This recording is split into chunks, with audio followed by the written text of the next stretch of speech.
You're very welcome to the Daily Rundown with me, Fiona Fox. Now, on tonight's show, we're going to look at some of the big stories and some of those littler ones that you might have missed as well. Before we get stuck into tonight's stories, let me tell you who's going to be helping us make sense of it all. Gaydio host and all-round nice guy, it's Mr. Drew Tosh. And author Ian Pattinson joins us as well. Good evening, gentlemen. Well, good evening. It's not too long since you were on the couch together either, is it? It was only 2 weeks ago. It doesn't often happen that we get the same combo of fabulous I think guests. they're going to keep bringing this on till we get it right. Magic mix. Oh, is it that? I was going to say, is it not just because it's a winning combo, you don't think? Unlikely. I was just saying, we were saying earlier on, weren't we, that the reason they've got the three of us here is we are the anti-Euro option tonight. Euros, that is. By Euros, the way. football, Euros football. the anti-everything. Big football fans? No. No. Neither of you. Right, I think it might be the first one that I actually know the most about football on the couch. That It might could be the be. first one that's happened. Anyway, lovely to see you both. Looking forward to getting stuck into the stories with you. And it's not all about us on the Daily Rundown. You at home can join us by tweeting us at the Daily Rundown as well. And we'd love to hear from you. This is your chance to tell us what you think. So use the opportunity wisely. Now let's go to our first news story. A renewed debate over gun laws will take centre stage in Washington over the next few days. The Senate prepares to hold rare votes on new firearm restrictions. The last comprehensive debate on guns occurred after the shooting at Sandy Hook Elementary School in Newtown, Connecticut, when 20 children and 6 adults died. Now, despite the backing of 90% of the public at the time, the Senate failed to advance a bill for universal background checks. What do you think about this, gentlemen? I mean, it sadly has come up way too many times, first of all, and just since we've even been doing this programme. Do you have hopes that this might finally be the beginning of the end of those crazy gun laws over there? Where do you begin with the gun laws in the States? Because it's lots of the politicians are funded or at the very least given money by the NRA. So even if their constituents wanted a ban of some form, they're going to go against it, more likely to go against it. You got to hope that the mood changes a bit, because the next time it'll be the biggest massacre, and it'll be up again, and I don't see it changing. You're not too hopeful this time round, anyway. You know? I've spent a bit of the last week talking to American gun lovers on Twitter. Have you? Given the number of guns in America, there must be millions of sane and sensible and compassionate gun owners. They're not the ones you get into arguments with on Twitter, though. So, well, I think about Twitter arguments as well. They're not that's not the traits of most of the Twitter arguers. Is it? It's a very frustrating kind of place to put yourself, I think, isn't it? You didn't. That specific argument as well, I think. Sometimes it's very frustrating. I don't know. I'm a glutton for it. I quite enjoy it. It's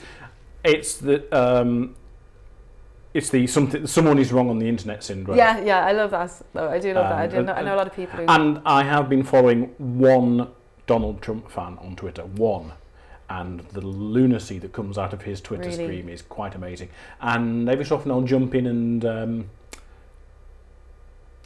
state facts, and they don't like it when you do that. They don't like facts. No, they don't. It's awful, isn't it, though? Because it's so shocking to us over here. Each time we hear these horrible tragedies. I mean, I was actually surprised when we covered Orlando last week. I was actually surprised to hear that it was the largest number of fatalities, because I don't know if I'm desensitized almost. Do you understand what I mean? Like, it's almost like, oh, so that was the biggest one. I didn't even think, that didn't even seem as many as I would expect, or something like this. It just seems to be happening all the time. But yet there isn't a move. There isn't a move to make significant change. I mean, it doesn't matter which president is in at the time. You will invariably see them after these events standing behind a lectern with maybe slightly dewy-eyed, maybe a tear, saying this is awful, blah blah blah, but nothing ever changes. I mean, Obama doesn't have the power to change the gun laws. He's not got the support of Congress or something. It's the Constitution. They don't back him. They've never backed him, so hardly any of his policies have ever got through. So he can be as sympathetic as he likes, and I totally believe he is, but he has no power to stop the gun laws. And I don't think. I don't know what would change people's viewpoints, because this is the biggest, but there's also been all too regular occurrences of things like this over the last few years. It never seems to desensitise Americans. They still want guns. They still want to protect themselves. You always see that image of Charlton Heston when he was alive, sort of the first time the gun laws were challenged, holding up his rifle and saying, if the gun laws have to be changed, I'll have to take this gun out of my cold, bony hands. And it's like, well, what then if he turned around the next day and somebody actually shot him, would he be saying the same thing? It's just... I don't know what you can change. There seems to be the people who could change it don't want to change it. Yeah. But some guns are banned in the States. There are some guns you can't get. I don't know the specs, but fully automatic submachine guns, basically. I think Nevada is the one place in the States where you can have a fully automatic weapon, because I've seen lots of footage of people going out into the desert and shooting machine guns at hills, because hills don't tend to shoot back. But submachine guns, I believe, are pretty much banned. There used to be what they called the assault rifle ban, or the assault weapon ban, which may have covered the one that was used in Orlando. And the problem with the thing is, it wasn't so much that that guns are so readily available. It's that he got it with a minimum of background check. It's the background check that we want to see the change. There should be. I mean, you need to do a driving test before you can get in a car. You need to take all sorts of tests before you can do all sorts of things that are far less lethal than owning a gun. And there should be a responsibility test if you want to own a gun. You should not have a history of domestic violence. You should not have had the police called out on you for anything. It should be quite a zero tolerance kind of policy towards anybody. Nearly zero. If the police turn up to your house because there's reports that you're beating your wife or your husband, they should take your guns away. Yeah. And you should have to prove that you deserve them back. And it should be incredibly tough to do. But I always find it interesting, they always kind of come out of the woodwork, don't they, around these horrible events, that the defence of a certain element of the American public, the defence of that Second Amendment, and it just doesn't hold true. Like you said, like you're getting into arguments online, Ian, but there's like, they don't want to listen to facts, and it's like what you said there, Drew, as well. What would it take for them to be fully desensitised? I'm not even sure what they're afraid of. They must just deeply mistrust their own people. It's their government. But have you ever seen a documentary? It's quite interesting, actually, this documentary. I think are they called survivalists?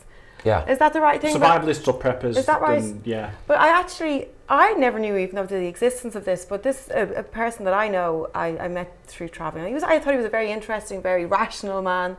He's in his 50s, he's travelled a lot. I met him in Europe, and he's from California. I think he would die to protect the Second Amendment, and it's only because of the kind of social media rantings. But everything about it is, why should the government be armed and I won't be? And I would never throw down my gun while the government can have guns. And we just don't. Why do we not have that culture over here? Even with this clinging to the weapons, the government's always going to be better armed. That's gone. Yeah, it's such a dumb comparison. You're one man with a gun, and there's a government army. The government have drones. There's no argument in it. There's no argument at all. Not to laugh at it, or to try and make light of it or anything, but it's just.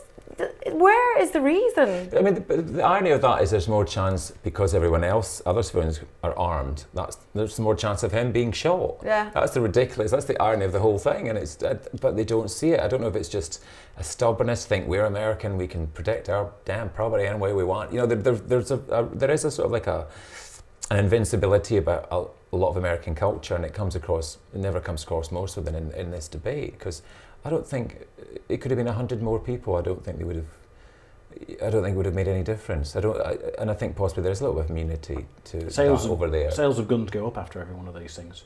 But sales of this particular to protect against other nut jobs, and it's that. Well, there's also, and then they're scared that it's actually that this time they may actually take the guns away. So the sales of this style of gun, not necessarily the exact model, the AR-15 is the style of gun that it is. You know a lot about guns. Should we be worried? I have researched it for various stories I've written. Fair enough. And I guess if you are going up against the opposite side of the argument, you have to kind of know your stuff, don't you? It's always good to argue with people online, because it tends to, I go away and I research what they've said.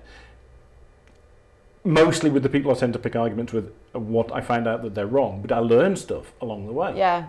So getting into these arguments is a way of finding stuff out. Has anybody ever said anything to you that's convinced you that maybe there's a point to being armed? I can't see the point. The only reason for What's the most reasoned argument someone's put up in defence of it? It tends to be the same, really, doesn't it, though? I mean, unless you're hunting, and if you're hunting, you don't need an AR-15 because that is a terrible rifle, apparently, for hunting. Unless you're hunting to eat, there is very little reason to be armed. If you're a police officer in the States, if you're a police officer in certain circumstances here, then yeah, I can see why you'd be armed. I can't see any other reason apart from target shooting to be armed, and you don't need a nearly fully automatic weapon to go target shooting. That's what I always find funny as well when they refer back to the Second Amendment, which was written, 1770 something. They're talking about a weapon that took half an hour to real muskets, that took half an hour to not semi-automatics like when I don't even know how many hundreds of bullets it's all about having a well-armed militia. So if if you're going to give people the right to hold guns, so they can form a well-armed militia, perhaps they should be trained and regulated and actually seen to be responsible, because you wouldn't want a nut as part of your militia. He might turn around and shoot your own men. Yeah. So if it's I can't remember the exact wording. If it's to allow you to form a militia at the drop of a hat, how about making sure the people who have the guns know what they're doing with the guns? Yeah. Which comes back to background checks and making sure they're responsible and just training them, because an awful lot of Americans die because they don't know how to handle the gun they've got. I don't know, there's a very high percentage of them die at their own, accidents in the house. There are 30,000 gun deaths in America a year. Around 20,000 of them are suicides or accidents, mostly suicides. There are lots and lots of cases of someone showing off his gun and shooting himself. Wow, so and it's usually statistics like that, and yes, we still. But anyway, it'll be interesting to see what comes out of this one. And obviously, we didn't even touch on it, but the prospect of Trump at the White House might that's brings that another too horrific to even contemplate. That might be a reason to be armed. That might. Oh, thanks very much. On that note, Ian, we're going to go for our first break. Don't go anywhere. We have lots more news, and we have an interview coming up for you as well later on in the show. Don't go away.